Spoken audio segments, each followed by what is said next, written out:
Welcome back to The Explainer. Today we're diving into something that is honestly absolutely fascinating but also pretty terrifying. We're going to unpack Peter Parker's DNA mutation. We'll be breaking down the source material to figure out exactly what happens when our favorite web-slinger isn't just battling supervillains, but is actually fighting his own biology. So let's just jump right into it. Listen to this incredibly raw, desperate confession from Peter. What is happening to me? I'm losing my mind. I am totally out of control. Man, that just hooks you right in, doesn't it? This isn't your standard, quippy superhero banter. It's a genuine cry for help. It perfectly sets the stage for a story where the absolute biggest danger Peter has to face isn't out there in the city. It's happening right beneath his own skin. Section 1.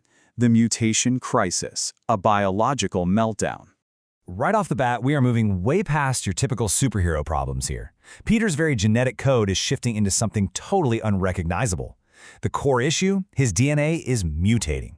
This isn't like a web shooter malfunctioning. His actual biology is rewriting itself. Can you imagine the psychological toll of that?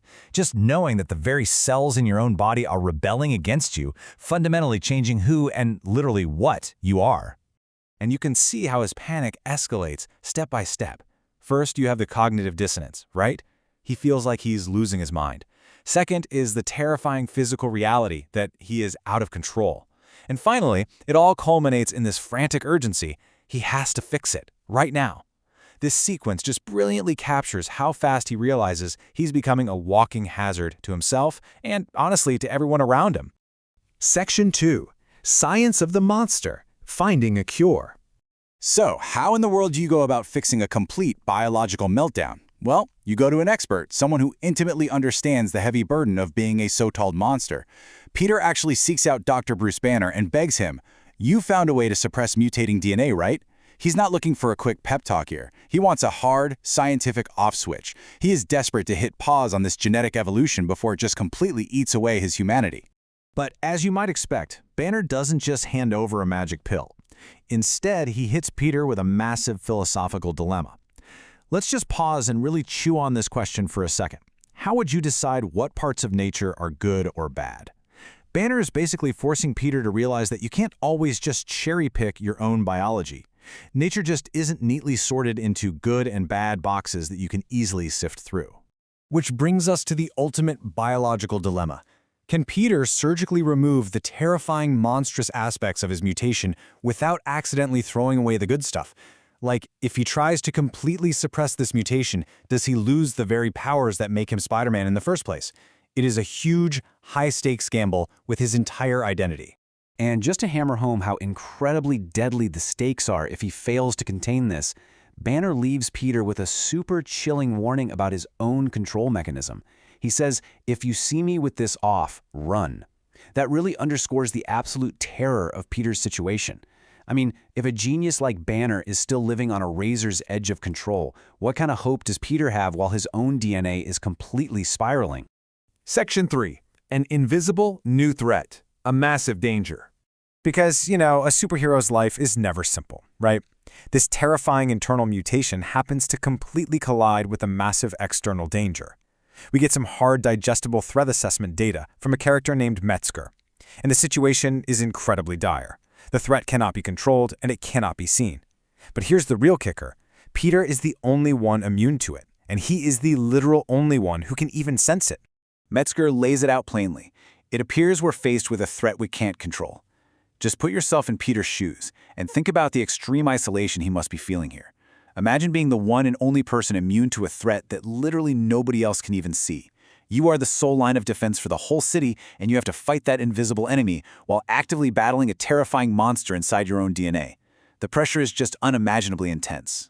And, to make matters worse, Peter's internal battle isn't exactly a well-kept secret anymore. There's this passing question he gets from an acquaintance. "You get rid of that monster inside you?" This just shows that his private struggle is totally bleeding over into his everyday life. People around him are actually starting to notice the monster, which adds this heavy layer of social paranoia right on top of his biological panic. The escalating reality here is just staggering. External threats are multiplying like crazy. Bruce warns Peter that the villain might get away with this, and then an absolutely massive physical enemy shows up, someone so huge that even Peter is taken aback, admitting, "I didn't know you could get that big." So now, Peter's internal loss of control is becoming a huge liability out in the field, where absolute precision is basically the only thing keeping him alive. Section 4. The Power of Love, an Emotional Anchor. Now, with everything spiraling into absolute chaos, the story desperately needs an emotional anchor to ground it. And we get this truly beautiful, stark contrast. On one hand, you have the fear, the terrifying monster Peter is afraid he's turning into, a fear that's echoed by the voices around him. But on the other hand, you have the anchor, the pure, untainted identity that Aunt May sees in him. She tells him, the people who love you because you're you. May's legacy really serves as the ultimate grounding force for Peter's fracturing mind. Her voice echoes in his head. Never forget that, no matter how powerful you become. It's such a profound reminder that love and character are what define him, not his immense power, and definitely not his mutating DNA. It's basically the one psychological lifeline he can hold on to, while his own biology is trying to drag him under. And boy, does Peter need that lifeline, because he has really grown up. If we look at his evolution, from high school to his final semester at MIT, and now stepping into the shoes of a full-fledged adult Spider-Man, well, as Peter himself notes, I'm not in high school anymore. He stepped into a much darker, way more complex adult reality, where those old safety nets are completely gone. The pure harshness of this new reality is perfectly captured in his heartbreaking admission to a character named Frank. He says, "Frank, please, I don't have anywhere else to go." This is such a crucial takeaway. Even though he had a strong support system at MIT, with friends like Ned and MJ, the sheer terror of his mutation and these invisible threats have just utterly isolated him. He is quite literally running out of safe havens. But hey, because this is Spider-Man we're talking about, we still get these brilliant little flashes of humor cutting through all the darkness. Take this quick, hilarious moment, for example. Did you stretch? It's so good for you. I mean, you've got genetic horror, invisible apocalyptic threats, absolutely monstrous villains, and Peter is out there engaging in classic, mundane banter about the importance of proper stretching before a fight. It's proof that the human Peter Parker is still in there, fighting his hardest to survive. Which brings us all the way to the ultimate lingering question. What kind of Spider-Man emerges when the monster is fully unleashed and his power goes completely unchecked? If Aunt May's warning somehow fails to anchor him and Dr. Banner's science can't suppress the mutating DNA, what exactly is Peter Parker going to become?